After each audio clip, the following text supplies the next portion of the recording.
सही ना रहा। चलो देखिए, आज हम पढ़ाते हैं बैंकिंग सुविधा चैप्टर 9। ठीक है, चैप्टर 9 है बैंकिंग सुविधा। जितना इसमें मेन जो शब्द है सारा इसमें हम लिख दिए, और जो कुछ बचा हुआ है आगे लिख देंगे, आप बता देंगे। ठीक है, बैंकिंग सुविधा में क्या क्या पढ़ना है? पहले तुमको पढ़ना है बैंक। बैंक क्या होता है? बैंक होता है कि बैंक वह संस्था होती है, वह जगह होती है जो धन मतलब रुपया पैसा, धन मतलब रुपया पैसा उधार देती है या तो उसमें हम जमा करते हैं। बैंक वही होता है, एक ऐसा संस्था होता है जहां हम लोग रुपया को जमा करते हैं या तो बैंक से उधार लेते हैं, तो बैंक होता है। कोई दिक्कत है? बैंकों में कई प्रकार का खाता हम लोग खोल सकते हैं। बैंकों में कई प्रकार के खाता खोले जाते हैं।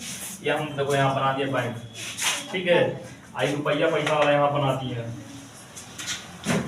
तो बैंकों में हम कई प्रकार के खाते को खोल सकते हैं। पहला है बचत खाता, दूसरा हो गया चालू खाता, तीसरा हो गया सावधि जमा खाता, और चौथा है आवर्ती जमा खाता। ये सब वर्ड, इस सब का पता रहेगा तो इस चैप्टर में मैथ नहीं बनेगा। ठीक है, तो इसको ध्यान से हम बारी बारी से इसका सबका डेफिनेशन लिख करके बता देंगे। ठीक है, तो बचत खाता को हम लोग बोलते हैं इंग्लिश में सेविंग अकाउंट। इसमें इतना ऐसा वर्ड है कि जिसको हिंदी में समझना मतलब समझ नहीं पाओगे। ठीक है, इंग्लिश में तुरंत समझ जाए। ठीक है, तो बचत खाता को बोलते हैं सेविंग अकाउंट, चालू खाता को बोलते हैं करंट अकाउंट।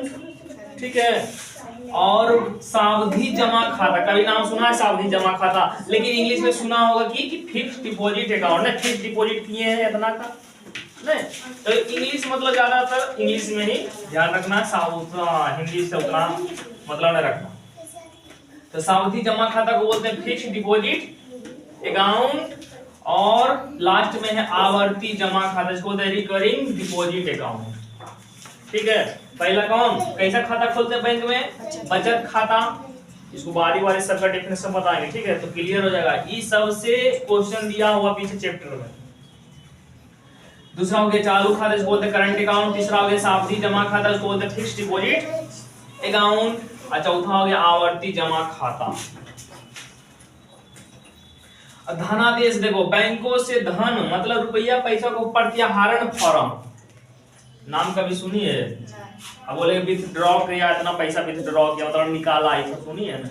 तो हिंदी में इतना मतलब बैंक में हिंदी दिया है ना, शुद्ध हिंदी लिखा है, जिसको आदमी को पता नहीं हो कि प्रत्याहरण फॉर्म क्या होता है। बैंक में जाएगा है ना, यहाँ तक कि बैंक को नहीं पता होगा, बैंक में जाएगा बोलेगा एगो प्रत्याहरण फॉर्म दीजिए, तो वहां देखेगा ये की होता है, तो ओकरे बोलेगा एगो विथड्रॉल फॉर्म दीजिए ना, तुरंत निकाल कर दे देगा। तो इंग्लिश को है ना सब जगह मान्यता ज्यादा है, ज्यादा लोग यूज करता है। अब बोलने में अपने आप को पढ़ा लिखा समझिए।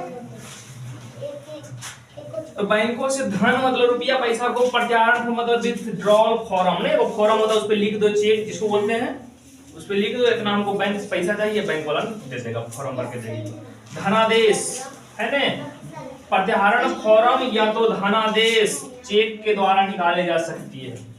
हम बैंक जाएंगे, हमको 10,000 रुपया निकालना रहेगा, तो डायरेक्ट कहेंगे हमको पैसा दीजिए, बैंक वाला दे देगा? नहीं, हम बैंक वाला कहेगा ये वो फॉर्म लीजिए सर, वहां से जाके फॉर्म को भरिए, फिलअप कीजिए, उसके बाद यहाँ जमा कीजिए, उसके बाद आपको पैसा देंगे। एक तो हो जाता है फॉर्म के द्वारा, जिसको हिंदी बोलते हैं प्रत्याहरण फॉर्म, इंग्लिश में बोलते हैं विथड्रॉल फॉर्म। या दूसरा तरीका हो गया कि चेक धनादेश, एक हिंदी वर्ड हो गया धनादेश, जिसको बोलते हैं इंग्लिश में चेक। चेक नाम सुनी है कि 10,000 का चेक है, 1.5 लाख का चेक है, 1 लाख का चेक दिया है, तो वही होगा, उसको हिंदी बोलते हैं धनादेश। क्या बोलते हैं? धनादेश। हाँ, इंग्लिश में हो गया चेक। चेक बोलेगी तो कोई भी समझ जाएगा। बैंक में जाकर बोलेगी हमको धनादेश दीजिए, तो यह केकरो आदमी को बोलिएगा जो चेक बांटता है वो नहीं समझेगा धनादेश क्या होता है। तो चेक के द्वारा पैसा को हम लोग निकाल सकते हैं बैंक से। दो तरीका से बैंक से हम लोग पैसा निकाल सकते हैं, पैसा विथड्रॉल फॉर्म भर करके या तो चेक के जरिए से। ठीक है, चेक कई प्रकार के होते हैं। चेक मतलब हिंदी में बोले धनादेश। ठीक है, तुम्हारा जो चेक नहीं देगा, तुम्हारा बुक के क्वेश्चन में चेक नहीं देगा, धनादेश ही देगा। धनादेश मतलब समझ आना चेक। तो चेक कई प्रकार के होते हैं। पहला हो गया बाहक धनादेश, जिसको बोलते हैं बीरियर चेक। दूसरा हो गया आज्ञा धनादेश, जिसको बोलते हैं ऑर्डर चेक। और तीसरा हो गया क्रॉस धनादेश, क्रॉस चेक। कोई दिक्कत है यहाँ तक? तो हम पहला बताएं बैंक। बैंक क्या होता है? बैंक वह संस्था होती है जहां से हम लोग पैसा को निकालते हैं या तो उधार लेते हैं, है ना? उधार लेते हैं या तो उसमें जमा करते हैं। कि बैंक में कई प्रकार के हम लोग खाता खोल सकते हैं, सबका अकाउंट खुला रहता है। यहाँ तक कि जो बच्चा पढ़ता है तो सरकार सबके लिए अनिवार्य कर देगी कि अपना अपना खाता खुलवा दे, ताकि सरकार जो पैसा भेजेगा डायरेक्ट, है ना, स्टूडेंट के अकाउंट में जाएगा। तो बैंक में कई प्रकार के खाता खोला जा सकता है। बचत खाता, जिसको बोलते हैं सेविंग अकाउंट। दूसरा हो गया चालू खाता, करंट अकाउंट। तीसरा हो गया सावधि जमा खाता, फिक्स डिपॉजिट अकाउंट। और चौथा हो गया आवर्ती जमा खाता, रिकरिंग डिपॉजिट अकाउंट। अब बारी बारी से, है ना, चलेंगे कि बचत खाता क्या होता है, ठीक है, चालू खाता क्या होता है, सावधि जमा खाता क्या होता है, आवर्ती जमा खाता क्या होता है। इसके बाद चलो अब बारी बारी डिस्कस होते हैं ना, क्या काम है चालू खाता का, क्या काम है बचत खाता का, क्या काम है सावधि जमा खाता का, क्या काम होता है। हल्ला नहीं करो। आवर्ती जमा खाता का क्या है? लड़की तुम ही बोल रहे हैं, उसको पीछे आराध्या देखो, चुप रहो ना। अब देखो यहाँ है अपना बैंक, पैसा जमा करना है, निकालना अपना बैंक से निकाल लेना, जमा कर देना, पैसा ये हम बना दिए, ठीक है। पहला देखो, पहला शब्द इसमें लिखे बचत खाता, ठीक है, जिसको बोलते हैं इंग्लिश में सेविंग अकाउंट। तो सेविंग अकाउंट होता क्या है? तो बोलता है किसी बैंक के द्वारा दिया जाने वाला एक प्रकार जमा खाता, और इसमें पैसा जमा करने पर ब्याज मिलता है। जैसे कि हम अकाउंट खुलवा रहे हैं, जाके बैंक में गए और बैंक वाला को बोल दिया कि हमको एगो सेविंग अकाउंट खोल दीजिए। कौन अकाउंट? सेविंग अकाउंट खोल दीजिए। सेविंग अकाउंट खोलने का क्या फायदा है? जैसे कि हम 10,000 उसमें जमा कर दिए, ठीक है, 10,000 जमा कर दिए। हम जब 10,000 जमा कर दिए तो हमको 10,000 कुछ बैंक के द्वारा ब्याज मिलते रहेगा हर महीना, 1 रुपया 2 रुपया 100 रुपया, जैसे जितना पैसा लगा उसमें, ठीक है। मतलब जैसे 1 महीना पूरे का 50 रुपया तुम्हारा या 100 रुपया बढ़ जाए, जितना बैंक देगा उसको ब्याज जमा करेगा तब, जितना उस बैंक के द्वारा लिखा रहता है सब कुछ, जितना तुम जमा करेगा तुमको ब्याज। हाँ, असली होता है तब डेली बढ़ता है, महीना में एक दिन में 1 रुपया बढ़ता है सर। तो इसमें यही फायदा होता है कि कुछ पैसा हम, जैसे मेरे पास पैसा है ना, कोई काम है बैंक में, क्या खाता खुलवाए सेविंग अकाउंट और जमा कर दिए, हर महीना क्या हो रहा है, पैसा बढ़ रहा है, जरूरत पड़ा। हाँ, बशर्ते कि तुम्हारा उस बैंक में सेविंग अकाउंट में 10,000 से नीचे नहीं होना चाहिए। 10,000 जैसे नीचे आएगा तुम्हारा बैंक वाला काट लेगा पैसा, उसमें रहना चाहिए उतना सेविंग अकाउंट में पैसा तुमको 10,000 से। अब 500 जमा करेंगे तो 10,000 से ऊपर होना चाहिए। सेविंग अकाउंट मतलब कुछ रहता है उसमें कितना तुमको नीचे अकाउंट में नहीं पैसा आना चाहिए, जैसे आएगा 500 जमा करेंगे सेविंग अकाउंट में। हर बैंक में अपना अपना जितना जमा करवाता, 10,000 2,000 5,000 का खाता खुलता है, अपना बैंक, ठीक है। और दूसरा कोई दिक्कत है बचत खाता में, सेविंग अकाउंट में? सेविंग अकाउंट में क्या होता है, कोई बैंक एक ऐसा खाता खोलता है ना जिसमें हम लोग क्या फायदा होता है कि उसमें पैसे जमा कर दिए तो हर महीना हमको ब्याज मिलते रहता है, ठीक है। तो पैसा मतलब एक बार जमा करके 10,000 या 5,000, तो मन करेगा तो उसको हम निकाल भी सकते हैं। अरे क्या हल्ला कर रही है, नहीं समझ में आ रहा तुमको,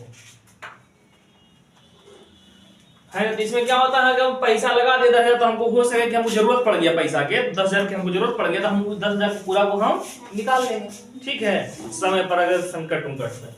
दूसरा हो गया चालू खाता, जिसको बोलते हैं करंट अकाउंट, ठीक है। करंट अकाउंट बोलेंगे जाके बैंक में वो खाता खोल दीजिए, करंट अकाउंट, है ना। तो करंट अकाउंट में क्या होता है, इसको लेन देन के लिए बनाया गया है, मतलब जब मन करेगा उसमें हम जमा कर पैसा रख सकते हैं, जब मन करेगा उसको निकाल सकते हैं, उसमें कोई तरह का कोई परेशानी नहीं होता, ठीक है। जिसको डेली का काम रहता है, डेली जमा करना 2,000 4,000 5,000 डेली निकालना, तो करंट अकाउंट खुलवाता है। तीसरा नंबर में सावधि जमा खाता। कौन? सावधि जमा खाता, जिसको बोलते हैं फिक्स डिपॉजिट अकाउंट। इससे क्वेश्चन पीछे पूछा, इसमें क्या होता है कि इसमें एक निश्चित अवधि, समय की अवधि मतलब समय, टाइम, इस समय के लिए धन को जमा करते हैं। जैसे हम 50,000 रुपया है, हम डायरेक्ट जमा करेंगे 5 साल के बाद निकालेंगे, तो उसमें बैंक वाला कुछ ज्यादा ब्याज देता है उस पर। मतलब 5 साल से पहले जितना साल के लिए हम बैंक में पैसा रखेंगे, कौन बैंक खाता में, सावधि जमा खाता में, जैसे 5 साल के रख लिए हैं या 10 साल के लिए उस बैंक में पैसा रख रहे हैं, तो 10 साल से पैसा हम नहीं निकाल। जैसे बोले कि 50,000 आप बैंक में रखिए सर, 5 साल के बाद आपको 1 लाख रुपया हम देंगे। हाँ, ऐसा होता है।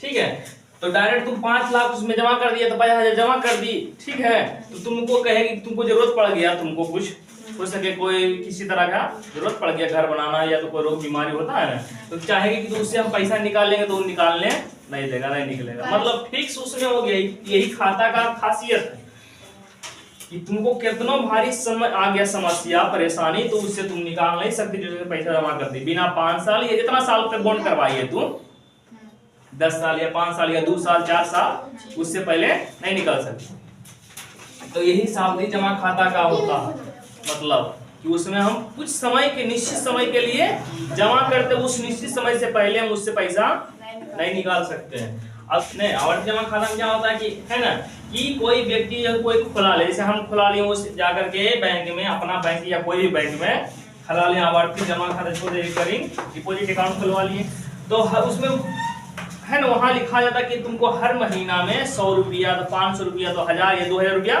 जमा करना पड़ेगा, चाहे तुम कहीं से लाके जमा करो, जमा करना पड़ेगा। ठीक है, मतलब बार महीना में जमा, आवर्ती मतलब लगातार जमा करना पड़ता है उसमें। ठीक है, एक निश्चित अवधि के लिए, मतलब 5 साल के लिए या 10 साल के लिए, तो साल भर के लिए एक निश्चित रकम जमा करना पड़ता है कि हमको डेली जमा करना 100 रुपया या 500 रुपया। एक निश्चित रकम जैसे ही उसका समय पूरा जाएगा, 5 साल या जितना साल के लिए हम बॉन्ड करवाए हैं, तो जैसे समय पूरेगा उसके बाद हमको सब मिला करके ब्याज के साथ रिटर्न कर देगा बैंक।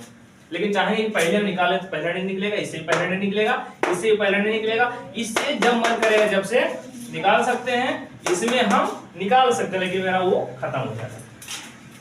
ठीक है, वहां तक तो समझ आ गया था। बस लास्ट एक है इसमें शेयर। ठीक है, एक होता है स्टॉक पूंजी, एक होता है लाभांश। अल्लाह नहीं करेगी रे आराध्या, चुप। शेयर, शेयर क्या होता, बांटना। शेयर क्या होता, शेयर को नहीं समझना, शेयर शेयर। ठीक है, शेयर मतलब इसीलिए शेयर मतलब होता है बांटना, है ना। तो बोलता है किसी कंपनी में स्वामित्व की एक इकाई होते हैं और यह कंपनियों को पूंजी जुटाने के लिए जारी किए जाते हैं। शेयरों के जरिए कंपनियां निवेशकों और व्यापारियों को अपना हिस्सा खरीदने का मौका देती है। जैसे कंपनी, जिससे है ना, कंपनी है कोई, तो अपना शेयर निकाल देता है कि इतना शेयर हम बेच रहे हैं। जो खरीदना चाहता है, चाहे हम भी खरीद सकते हैं, चाहे कोई व्यापारी है ना, ये तो कोई भी उसको शेयर को खरीद सकता है। कंपनी बोलता है कि जितना लाभ होगा, तो उस लाभ, जितना लाभ होगा, जितना से कि कोई है कंपनी, है ना, बोला अपना 50% शेयर को बेच दिया। ठीक है, शेयर को क्या किया, शेयर मतलब हिस्सा को क्या किया, वो बेच दिया। ठीक है, आधा कंपनी उसके क्या लोगों में बेच, जो भी खरीद सकते हैं आप। तो कुछ जिससे हम एक हिस्सा खरीद लिए, है ना, कोई दूसरा जितना होता है उतना, जितना पैसा है उतना हिसाब से खरीद लेगा। तो जितना वो खरीदेगा, तो बैंक बोलता है जितना हमको लाभ होगा, उस लाभ को फिर आप लोग में हम क्या करेंगे, बांट देंगे, इतना % हम बांट देंगे, बाकी अपने पास रख लेंगे। यही होता है शेयर। मतलब कंपनी क्या करता है, अपना शेयर को लोगों में बांट देता है और बोल देता है कि जो लाभ होगा, तो उस लाभ को हम आप लोगों के बीच में बांट देंगे, घाटा होगा तो फिर घाटा आप लोग सहिएगा। ठीक है, उस तरह से कंपनी का, उसको बोलते हैं शेयर। दूसरा होगा कंपनी द्वारा निर्धारित शेयर का मूल्य। जो कंपनी जो मूल्य करती है, निर्धारित तय करती है ना, उस मूल्य को हम लोग संग मूल्य कहते हैं या तो अंकित मूल्य कहते हैं। याद रखना, किताब में अंकित मूल्य नहीं दिया, वो संग मूल्य यही होगा। ठीक है, तो कंपनी जो निर्धारित शेयर करता है ना, जारी करता है ना, जो शेयर की इतना रुपया हम शेयर कर रहे हैं, इतना भाग, तो उसको संग मूल्य कहेंगे या तो अंकित मूल्य कहेंगे। दूसरा हो गया बाजार मूल्य। कौन सा मूल्य, बाजार मूल्य। बोलता है जिस मूल्य पर शेयर बाजार में बिकता है, कंपनी जारी कर दिया है ना, उस मूल्य, जितना मूल्य पे वो बाजार में बेचा है, उसको हम बोल देंगे बाजार मूल्य, मार्केट वैल्यू जिसको बोलते हैं। लाभांश बोलता है कंपनी के लाभ को जो अंश शेयरधारियों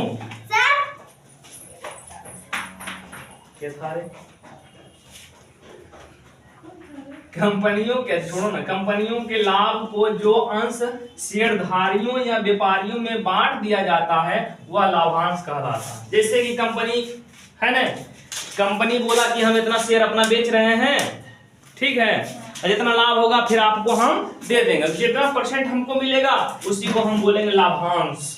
क्या बोलेंगे? लाभांश बोलेंगे। एक होता है स्टॉक पूंजी, लास्ट वाला क्या है? स्टॉक पूंजी बोलता है कंपनी को चलाने के लिए, है ना, किसी भी संस्था को, किसी भी चीज को चलाने के लिए पैसा रुपया की जरूरत पड़ता है, ठीक है। जितने धन की जरूरत आवश्यकता पड़ती है उसे स्टॉक पूंजी कहते हैं।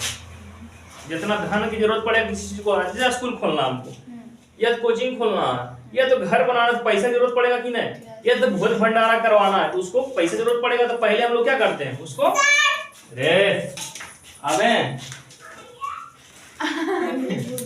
कौन थी सर? पता नहीं, ठीक है।